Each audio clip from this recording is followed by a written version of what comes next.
నిజంగా ఒక మంచి పరిపాలన.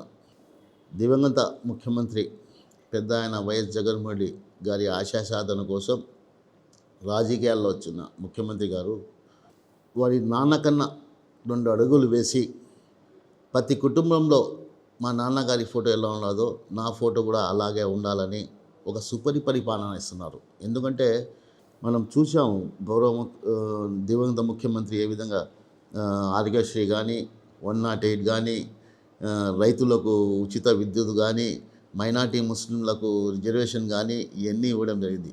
దానికన్నా రెండింతలు రాజకీయాల్లో కూడా ఈరోజు మైనార్టీలకు చైర్మన్లు కానీ కార్పొరేషన్ చైర్మన్లు కానీ ఇతర పదవులు కానీ ఎమ్మెల్యే సీట్లలో కానీ రిజర్వేషన్ ఇచ్చి పరిపాలిస్తున్న ఒక మంచి కులాలకు మతాలకు అతీతంగా ముఖ్యంగా రాజకీయ పార్టీలకు అతీతంగా పరిపాలిస్తున్న ఏకైక ముఖ్యమంత్రి రాష్ట్రంలో ఉన్నారంటే అది కేవలం ఒక జగన్మోహన్ రెడ్డి గారిని గర్వంగా చెప్పగలుగుతాం.